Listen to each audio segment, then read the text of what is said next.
Oh, hi everyone! Finally back with another video. The sun is shining, birds are singing. It's a beautiful day to read a really bad book. So, here we go. We're on chapter 17. Oh yeah, she was in Christian's playroom and he's like explaining all these toys to her and then they go up to his bedroom and blah blah blah. And that's about it. Okay, well, so apparently we're starting on a sex scene again, so whatever. So there's this one point where it's one of those like paragraphs of description that you kind of have to stop and read it a couple times and be like, wait a minute. So Christian's lying on top of Anna and he is reaching over to the bedside table to get a condom, like nuzzling his nose into her and spreading her legs with his legs all at the same time. Like, oh my god. That's impressive. Like, that takes an impressive amount of coordination if you can actually do all of that simultaneously while you're turned on. His expression is glacial and volcanic at once. That one I really don't understand. Also, like, okay, I'm not gonna read you the whole exchange because it's like unbearably cheesy, but Anna like starts giggling at something that Christian says, and then they go into this whole exchange of like, are you giggling, Miss Steele? Blah blah blah, now is not the time for giggling. I mean, like, giggly sex is great. Why would you want to stop that from happening? There's that straight boy societal influence of like sex has to be this serious thing all the time and and it doesn't. It's fine. Like, shit happens, emotions happen, like endorphins are flowing, you start giggling, and it's great and it's fun. Sex is fun, you guys. It doesn't have to be this like serious thing all the time. It shouldn't be. Like, if you can't have fun when you're fucking someone, you shouldn't be fucking them.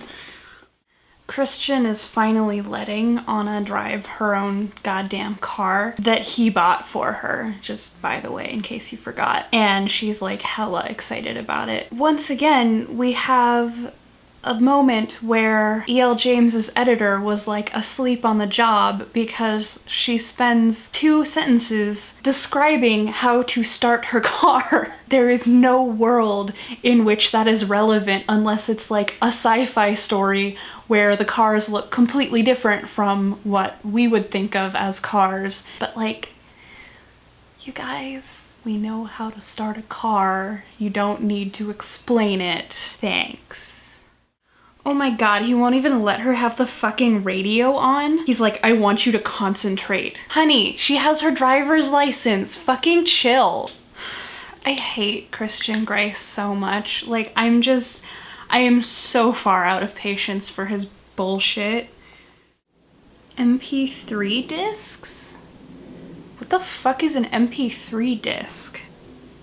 That's not a thing in the US, is it? Like, I would know about it, right? Am I just really that... Did I miss an entire, like, form of music storage? I'm so confused. I'm gonna have to Google this.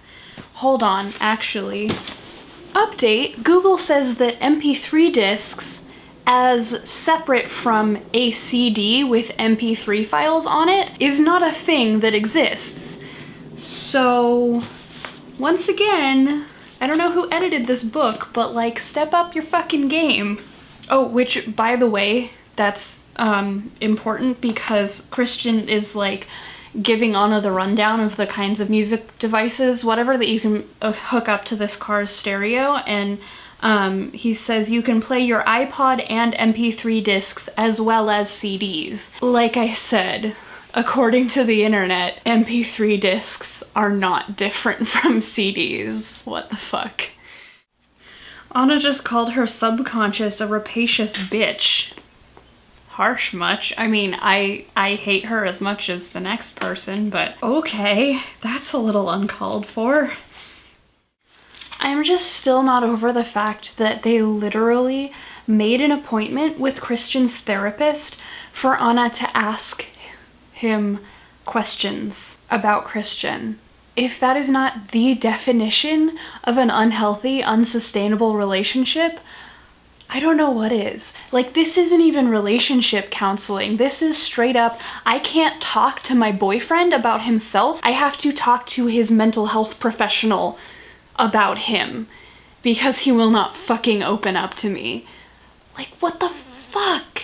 How is that not a huge red flag? What the fuck are you doing?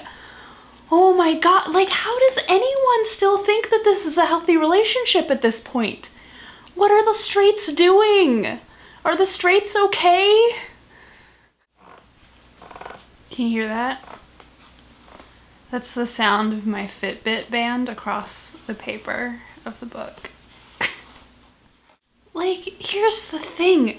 They don't trust each other. Like, Christian's freaking out that if she talks to his therapist, she'll, like, suddenly run for the hills, and he's, like, taking the fact that she still hasn't given him an answer to his marriage proposal as evidence that she's not fully committed to this relationship, even though she's like, okay, I still want to be with you, I'm just still making up my mind about marriage. Meanwhile, Anna's still not convinced that she's kinky enough or whatever, and even though he's assuring her, like, no, I want you in whatever capacity that means, which, like, I have some feelings about that, which I've already said in past videos, but, like, they don't trust each other, and trust is a huge part of any relationship, but especially a kinky relationship. If you're gonna be engaging in any kind of kink with someone, you fucking have to trust them with your life. Oh my god, you guys. And so Anna gets to work and she has to go into Elizabeth's office, and I straight up don't remember who Elizabeth is. So, okay, whoever Elizabeth is, I guess one of the higher ups somewhere in the company, she's like, so Jack left the company because drama, in the last chapter, and so we want you to fill his position. Keep in mind, she's been with this company a week. She's been working here a week. She's fresh out of college, and she's getting promoted to her boss's position because she suffers heavily from main character syndrome, where, like, everything just goes right for them and they just get shit handed to them. Yeah, so anyway, she's getting a major promotion. Oh my god, who fucking talks like this? Do you doubt me? It angers me that you do. Who fucking talks like that? So Anna, being acting editor of this company, she suddenly has this, like, lunch meeting, and she was supposed to take Mia to lunch. Mia is Christian's sister, and meanwhile, Ethan, who has also just shown up at her office, is Kate's brother. Kate is Anna's roommate? I don't know. All of these characters have just been MIA for so long. I don't remember who the fuck anyone is. So anyway, so Anna's like, okay, I have to go to this meeting. Ethan, will you please take Mia to lunch? And basically right at that moment, Mia walks into the office, and it's like they instantly fall for each other and whatever. I don't know. It's cheesy and cute, and it's like they're like 100% definitely gonna end up dating, so whatever. But as they walk away, Anna's like, I wonder what Christian's attitude is about his sister dating.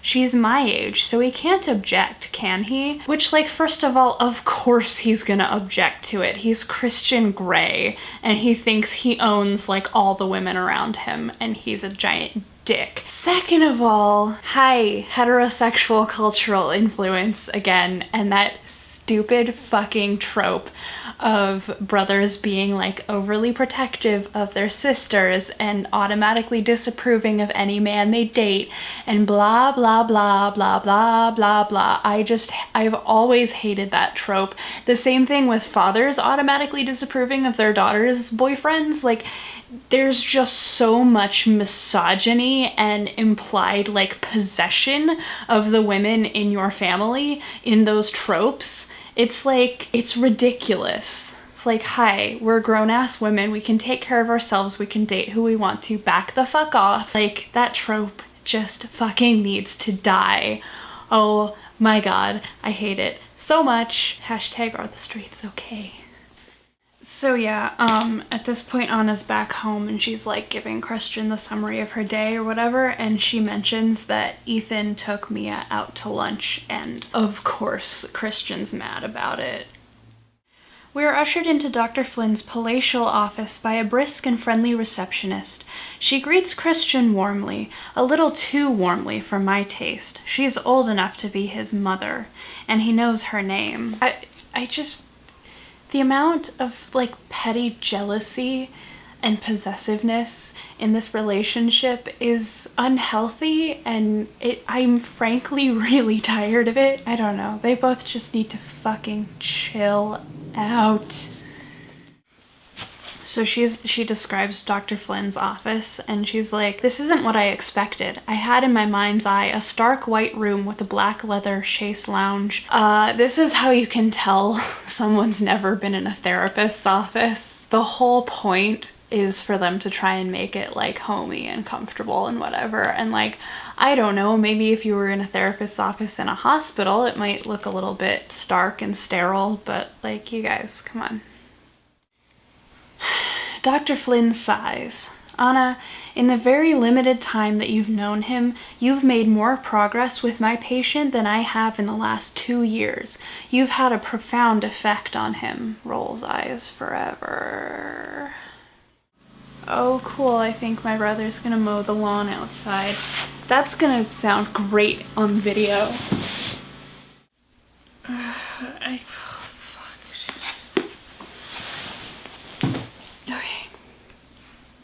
Bringing it in. So, okay, for context, Christian has left the room. He wasn't happy about it, but he did it. So Anna can just talk to Dr. Flynn about whatever she's thinking about. She like describes him as like he's a sadist, and Dr. Flynn actually rolls his eyes, which, first of all, I mean, like, I don't have training as a therapist, disclaimer, but I've been in therapy for a while, and like, one of the big things about being a therapist, from what I've gathered, is that you're really not supposed to be judgmental. You know, you're kind of supposed to keep your emotional reactions to a minimum and just kind of listen to what the person is saying and then give your feedback in a really unbiased, non-judgmental way. And honestly, like, he's a sadist. Dr. Flynn rolls his eyes and like kind of grimaces and goes, that's no longer recognized as a psychiatric term. I don't know how many times I've told him that. That's not what Anna's saying. First of all, that's completely beside the point. Whether or not it's still recognized as like a psychiatric disorder or whatever, within the kink community, there are still people who identify as sadists, and that's still a word that is commonly used, and like it's just a word for an identity for someone who likes to cause consensual pain. It's not that hard to wrap your head around, I don't think. I mean, I don't know, maybe I'm biased, but like, yeah, it just, like, Dr. Flynn completely misses the point.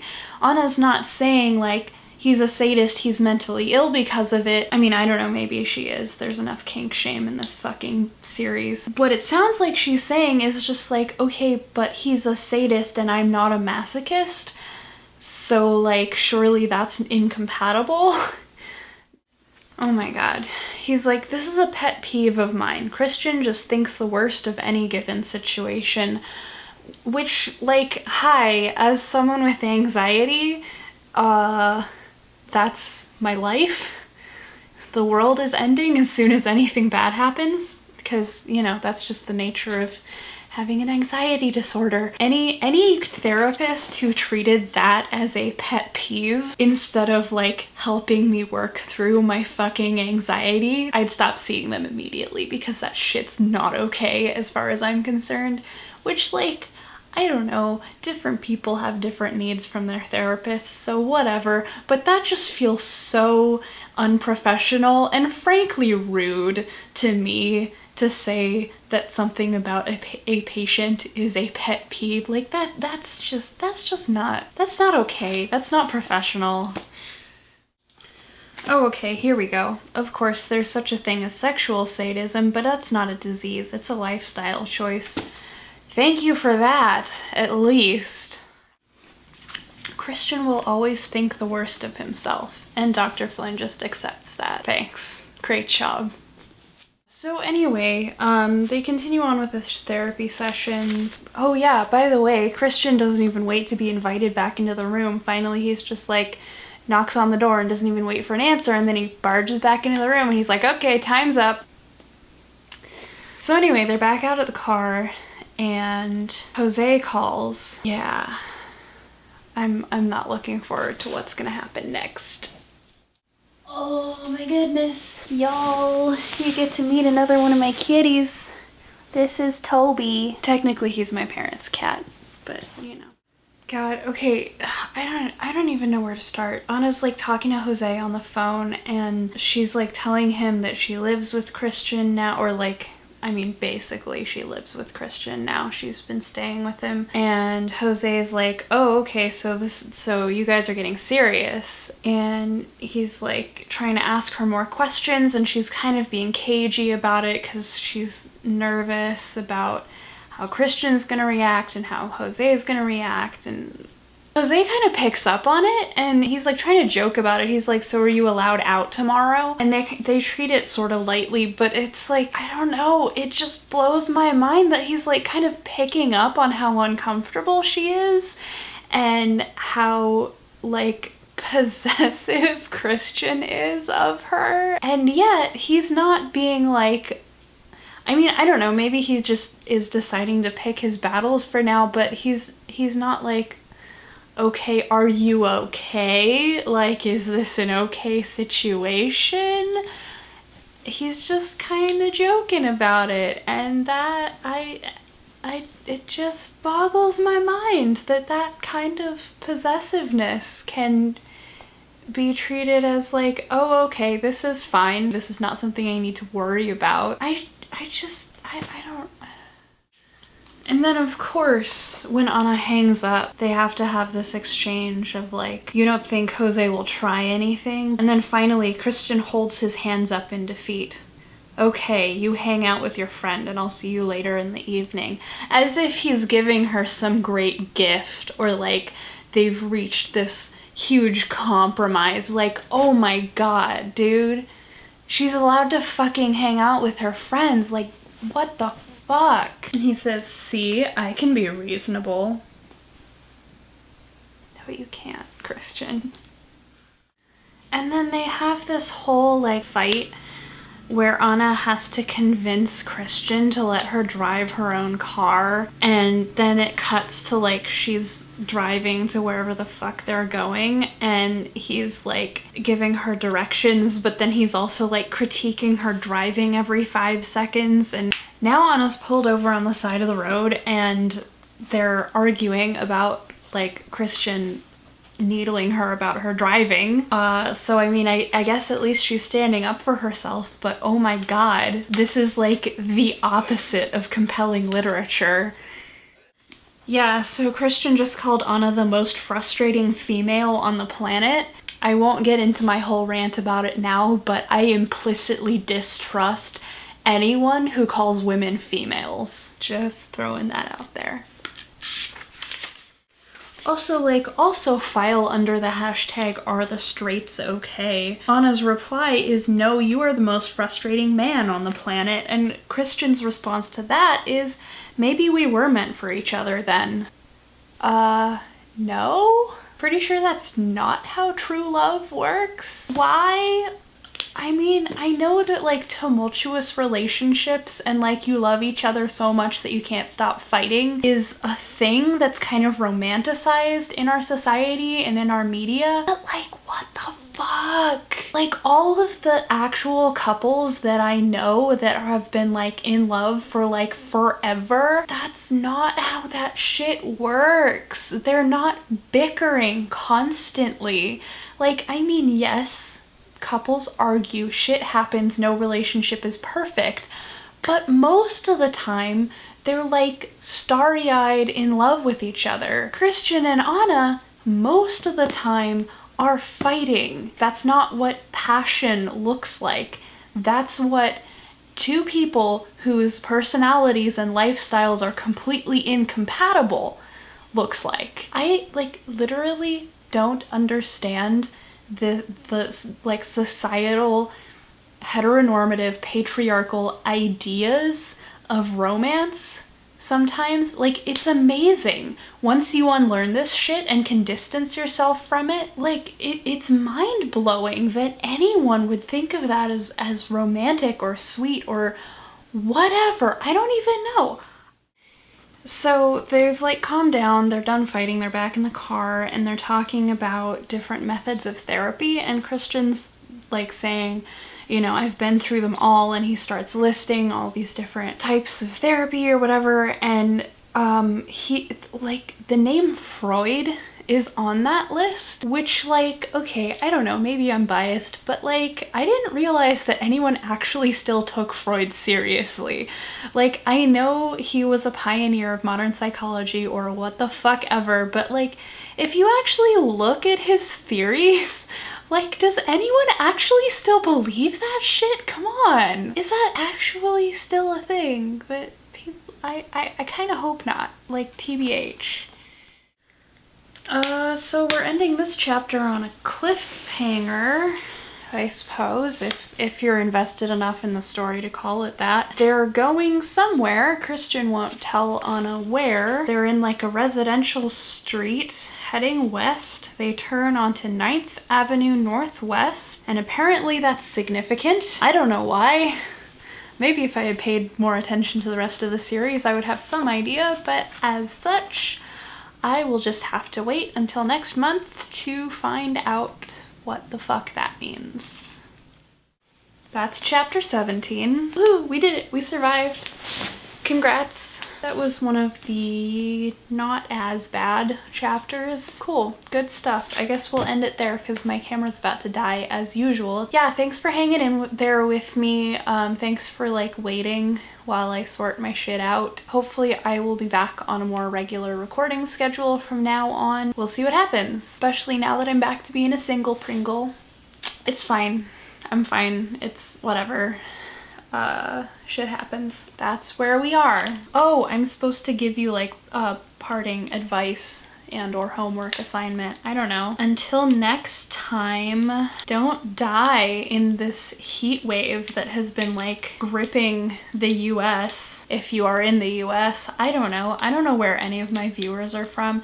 Actually, if you want to, leave in the comments where you live. I'm curious where my videos have reached, and like, if you're in the middle of the heat wave, just like take care of yourself, stay hydrated, drink lots of water. That's the same thing. Stay cool. I don't know. Whatever. I'm rambling now. I'll let you get back to your lives. Bye.